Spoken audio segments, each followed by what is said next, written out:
नमस्कार। स्वागत है आपका द 4 PM न्यूज नेटवर्क पर। मेरा नाम है रविंद्र सिंह शोरा। इस वक्त की जो सबसे महत्वपूर्ण खबर राजनीतिक तौर पर चल रही वो है ममता बनर्जी की राजनीतिक दल, यानी कि उनकी जो पॉलिटिकल पार्टी है उसको लेकर तृणमूल कांग्रेस, जो कि विधानसभा चुनाव खत्म होते ही अपने सबसे खराब दौर की तरफ कदम बढ़ा। और खराब दौर जो उनका है वो लगता है कि एकदम एक झटके में आ गया। आप जानते हैं 60 विधायकों के साथ ऋतुपर्णा बनर्जी, जो कि ममता बनर्जी की पार्टी से सांसद थे, उसके पहले कम्युनिस्ट पार्टी सीपीएम से सांसद थे, वो इस बार विधायक का चुनाव जीते और 60 विधायकों को लेकर के अलग दल उन्होंने विधानसभा में बना दिया और उसके नेता बन गए और नेता प्रतिपक्ष के तौर पर भी उनको पहचान मिल गई। ठीक है। और बड़ा खबर कहां से आ रही है? दिल्ली से। एक तो कि ममता बनर्जी की मुलाकात हुई है सोनिया गांधी के साथ। अब कल भी बैठक हुई थी, कल मतलब उनकी बैठक हुई थी इंडिया गठबंधन की जो मीटिंग थी उसमें हुई। और उसी दिन शाम को ममता बनर्जी ने दोबारा अपॉइंटमेंट लिया कि वो सोनिया गांधी से मिलना चाहती हैं शाम को, यानी कि 8 तारीख की शाम को। दिन में वो बैठक में मिले, शाम को मिलना चाहती थी। सोनिया गांधी ने शाम को मिलने का वक्त नहीं दिया, वक्त दिया अगले दिन शाम को 4 बजे। ठीक है, 9 जून। 9 जून को सोनिया गांधी और ममता बनर्जी की मुलाकात हुई। अब एक एक तरफ ये घटना, मुलाकात पर वापस लौटेंगे, उसके पहले बताता हूं कि हुआ क्या। 20 सांसद, अब 20 सांसद ममता बनर्जी की पार्टी के टूट गए, ये खबर काकोली घोष दस्तीदार ने फैलाई। उन्हीं की पार्टी की सांसद है। उन्होंने दावा किया कि उनके पास 20 सांसदों का समर्थन है और वो लोग ममता बनर्जी को छोड़ना चाहते हैं, ममता बनर्जी की पार्टी को छोड़ना चाहते हैं, क्योंकि ममता बनर्जी की पार्टी तृणमूल कांग्रेस में सब कुछ ठीक नहीं चल रहा। ठीक है, इतनी बात समझ आ गई। उन्होंने दावा किया कि हमारे पास 20 सांसदों का समर्थन है, 20 सांसद हमारे साथ हैं। 8 तारीख को जिस वक्त इंडिया गठबंधन की बैठक चल रही थी, ठीक उसी वक्त काकोली घोष ने ये दावा किया, मीडिया में खूब चला। 8 तारीख से 9 तारीख हो गई, लेकिन उन 20 लोगों के ना तो नाम सामने आए, ना उनके दस्तखत किए हुए कागज सामने आए, ना उनके चेहरे सामने आए किसी पिक्चर में, कुछ चीज सामने नहीं आई। काकोली घोष दस्तीदार का यह दावा अभी तक, जब हम ये वीडियो रिकॉर्ड कर रहे हैं, झूठा साबित अभी तक। ठीक है, यही स्थिति राज्यसभा में लग रही है। सुखेंदु शेखर रॉय ने इस्तीफा दे दिया। अब कहानी क्या है? यह घटना हो गई तो सवेरे इस मामले को लेकर के कीर्ति आजाद और कल्याण बनर्जी ने प्रेस कॉन्फ्रेंस की और उन्होंने कहा कि अगर वही बात उन्होंने कही कि भाई 20 सांसद हैं तो नाम तो बताओ, काकोली उनके नाम क्यों नहीं बता रही है।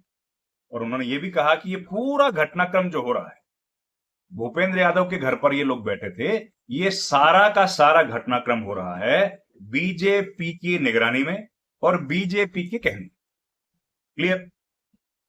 बीजेपी स्टेज्ड ये पूरा मामला है। ठीक हो गया, ये उन्होंने दावा।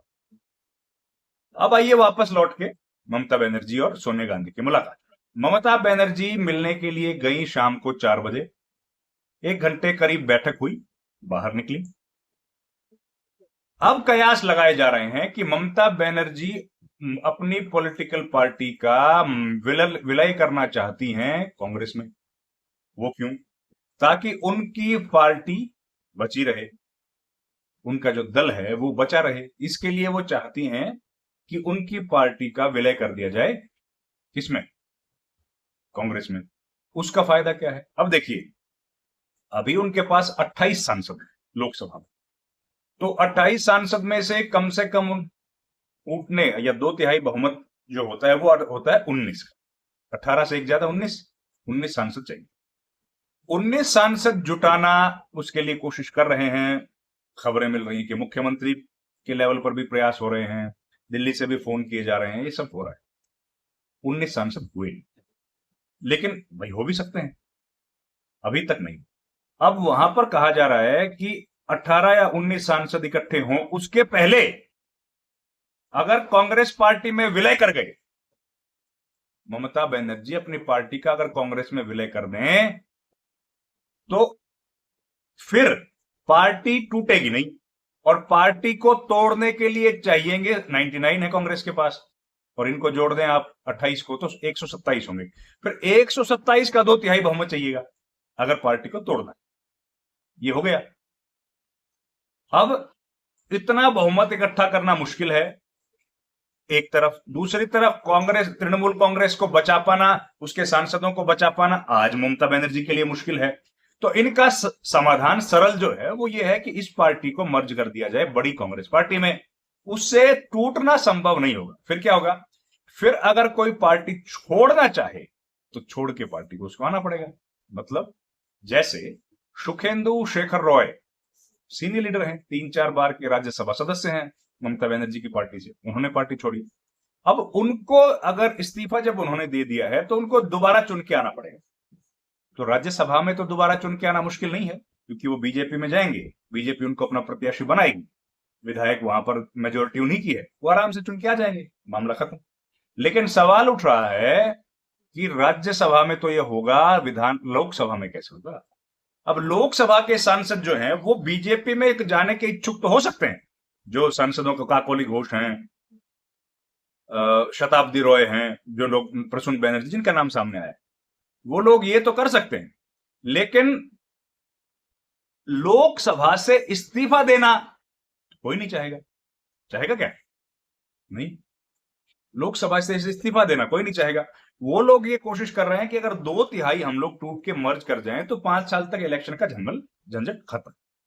और तृणमूल कांग्रेस ये चाहती है कि अब इनको बचा पाना हमारे लिए कहीं मुश्किल ना पड़ जाए। हो सकता है इस झटके में हम लोग बच जाएं, लेकिन हो सकता है 2 महीने में, 6 महीने में फिर दोबारा एक आध झटका दे दिया जाए। और जब वो झटका दे दिया जाएगा, उस स्थिति में हम क्या करें? हमारे पास तो कोई चारा नहीं होगा। तो उस स्थिति में हमारी पार्टी टूट जाएगी। तो पार्टी टूटे उसके पहले अगर हम लोग मर्ज कर जाएंगे तो अपनी पार्टी को हम लोग बचा पाएंगे। ये पूरी कहानी है। तो मर्जर को लेकर चर्चाएं दिल्ली में तो खूब तेज चल रही हैं भाई। अब विलय होगा और जल्द विलय होगा, ये चर्चा चल, जब होगा तब बताएंगे आपको, अभी तो चर्चाएं हैं वो आपको बताइए। अब एक और घटनाक्रम हुआ, वो क्या? कल्याण बनर्जी को आज बना दिया गया तृणमूल कांग्रेस का व्हिप, सचेतक।